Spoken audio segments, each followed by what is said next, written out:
Hi, I'm Jeremy Deskins. I've been studying with Elizabeth for about 3 years now, and I'm going to play Sonatina in C major by Kuhlau, and a little bit of Duschek's Piano Sonata in F minor, first movement.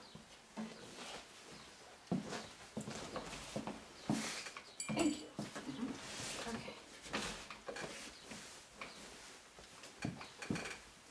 Let me feel like you have enough space there. Yeah. Okay, thank you.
Just a second. Okay. That's good. Because we actually worked more on this section last week, I think, right? So we won't spend a lot of time on this, but just a couple things that came to my mind. The first thing, what kind of instrument do you think that this would have been performed on? Early 19th century. Very early would have been, it would have still been the harpsichord, right? Or it was just, it wasn't the modern piano, it was the forte piano, or maybe... Well, what's the difference between the forte piano and the modern piano? That's not an easy question. Yeah. Are they basically the same instrument? It's much, much closer to the modern piano than it is to the harpsichord, obviously, right. But it's not, it doesn't have the same sound. Right, so the parts are different. We don't have all of the heavy metal and the size like we did with the piano, which came after the Industrial Revolution, right? So you're right in following the dynamics, that it needs dynamic contrast. And any piece of music needs contrast. If you were playing on the harpsichord, you could maybe add the coupler and play with, it would play on 2 manuals instead of just 1. But obviously you have a lot more freedom with the dynamics on a forte piano. But having said that, and you basically just said it, it's not as big of a sound as the modern day piano. So I think that from the very beginning, I think you can be even lighter in the beginning. And when you get over to here, I wanted more of a transition. So it starts out very soft. Yeah. You did a great job with getting bigger here, but then I think the thought that came to my mind was not only does piano mean basically pianissimo on this instrument, and forte means maybe mezzo forte on this instrument, but because it's a bigger instrument, it accumulates more sound, you need to find a way to clear more sound so that this can be softer. Can I show you once? Yeah. And I probably won't play it as well as you, but...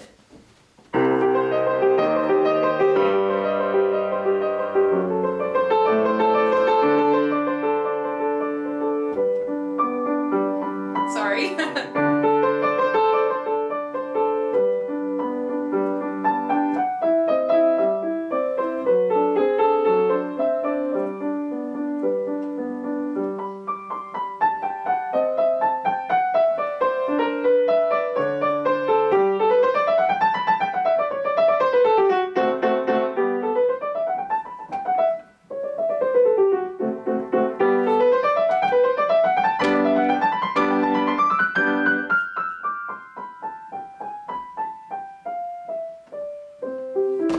So even though this doesn't say that it's a minuet, and it's also not a minuet because it's not in 3, but it feels like a dance, right? Mm-hmm. And I think that there are elements that you can take advantage of to make it feel more like a dance, to make it feel more like it can breathe. Did you hear how that cleared the sound more? One thing that I would not do, which I actually just did by accident, was I started to get soft down here. I would wait until the decrescendo to get soft, because this is only a 4-bar section that's forte, and you don't want to give it away. You want to set this up, but you don't want to give out before it's time to be piano. Yeah. Okay? So you've got all of these little accent marks, even where it's marked piano, and that's where you can get more of that. With that dolce, which means sweetly, you can also get more of a singing tone, but it doesn't have to be loud. So that's the first thing I would work on. The other thing I was going to say, 2 other things. One, you did a good job of surprising us in the forte section the first time. Okay. The second time, you have to do something different, because we already know you're going to scare us. Okay. Not really, but there's definitely a change of character here, and if you do it the exact same way twice, it doesn't mean as much. Mm-hmm. So maybe that means through here. And that doesn't mean that the first time can be a bigger forte and the second time has to be softer. Maybe the first forte is less than the second. Mm-hmm. But somehow the entire 2 pages needs to feel new the second time you play it. Right. Otherwise, what's the real purpose, I guess, in the repeat? Right.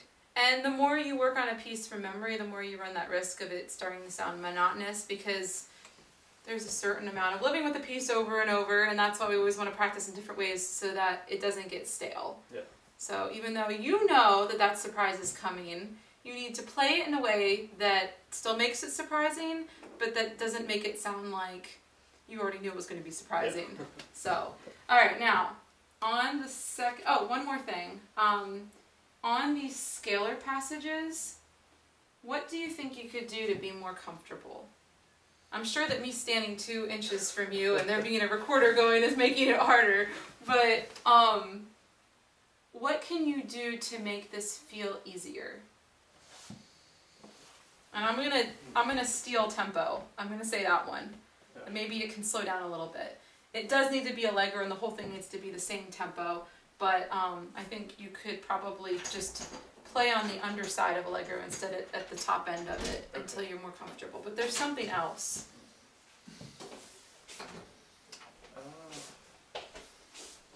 You mean in actual playing, or you mean Yes, like in for practicing? technically. Or, Technically. Sorry.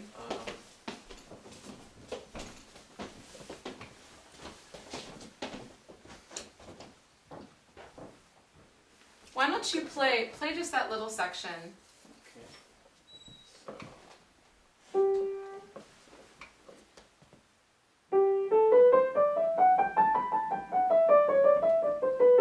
Okay, now, you played that similarly to what I was about to pick on you for, but you were also kind of watching yourself. I want you to play it more the way you did when you were performing it.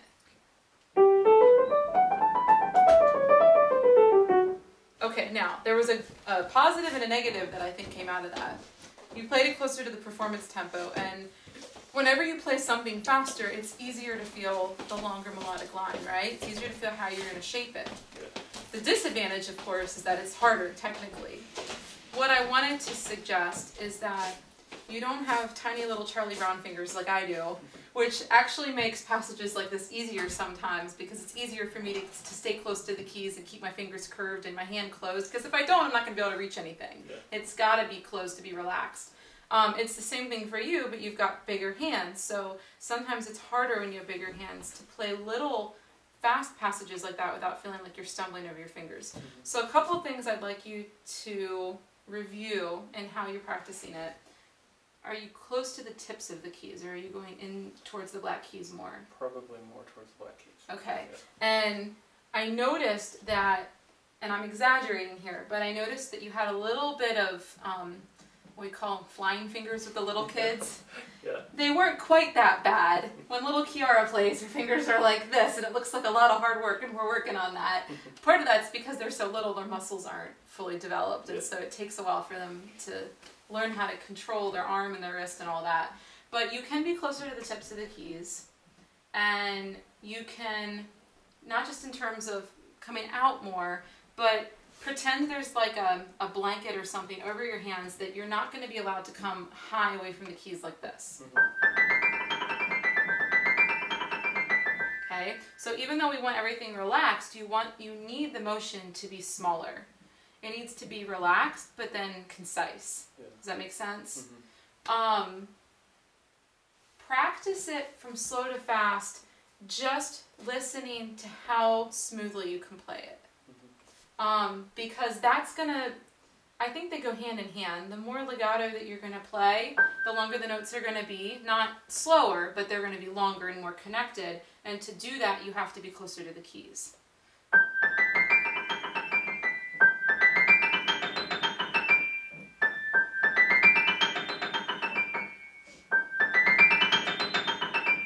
I'm mixing up the fingering. Okay, and notice you don't always have to start by playing the whole passage. What's another thing that you can think or that you can practice doing to make this easier? Starting and stopping in different places, doing the different rhythms. Okay, good. That's a really good one. I wasn't even thinking about that right now, but you're exactly right. I kind of call that ironing the notes out. So can you give an example? Maybe start, let's just start there. Let's do the first of 4 rhythms. Do you think you could do from here to here? So you're going to pause on the first of every 4/16th note group. So that would be... Yes. What we're going to do is we're going to do this, you're going to play each burst in tempo. And then you can take as much time in between as you want. So.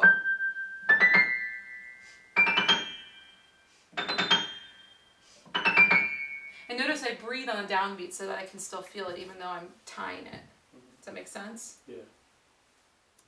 So.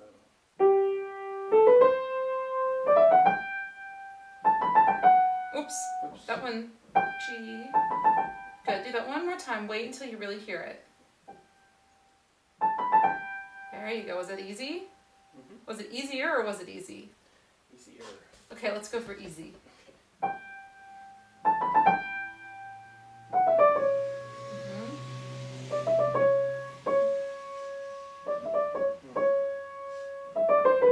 Oops, wait, so C sharp. Yes.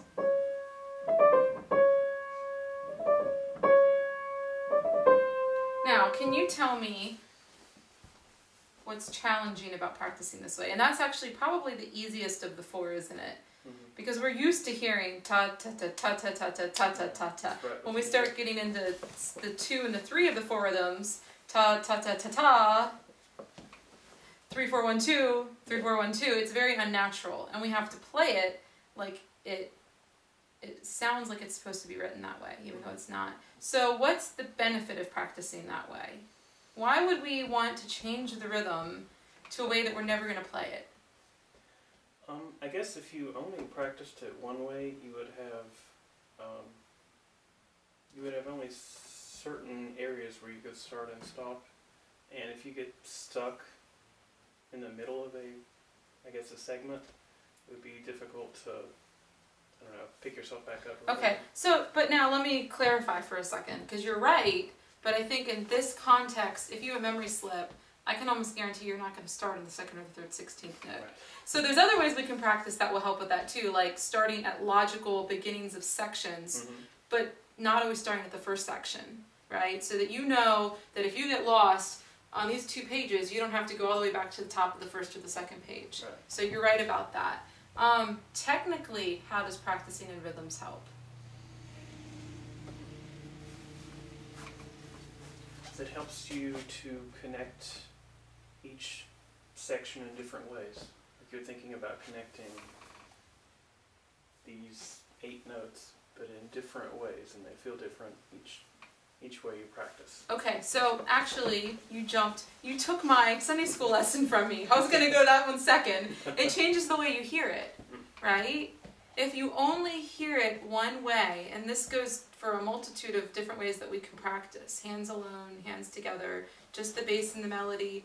If you're always doing it the same way, you think you know what it sounds like until something throws you off, right? Yeah. So we need to practice in a way that's consistent with how we actually want to perform it, but we need to be able to do it in enough different ways that we sort of test how reliable, how well are you really hearing it, how technically secure is it really, right? So even in the moment, it seems to be kind of counterproductive because it's not the way you're going to end up playing it. You're going to know it in so many different ways.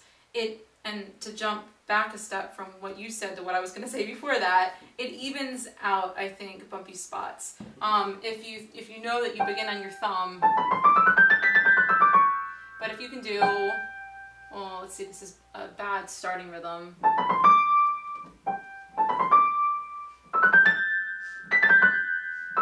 So you're practicing landing on different fingers and on different rhythms. So not only are you hearing it in different ways, but technically you're able to smoothly play a 4-note group or an 8-note group of 2 16 notes, or eventually the whole measure from the downbeat to the very next downbeat smoothly. So that will help you as you're playing to have sort of little intermittent goals. I'm going to go to here and then to here and then to here. And it doesn't always have to be, we can have sort of what we call like little secret helpers in our music that maybe nobody in the audience can hear it and you don't want anybody in the audience to hear it, but you're thinking it. So for example, here's a great example. It goes up to B, right? Now what I want you to do is I want you to play just from G all the way up to that top B and put a fermata on the B. We're going to stop there. Okay, I want you to take a couple seconds to really hear it before you begin.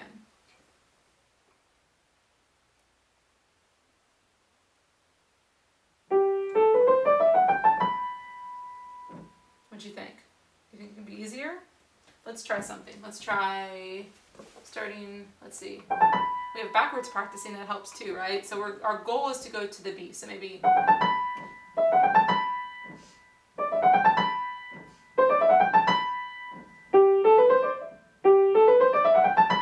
Okay? Now, we're not going to spend a lot of time on that right now, but that's not a note that you want to emphasize when you're playing, right? It's not on a downbeat.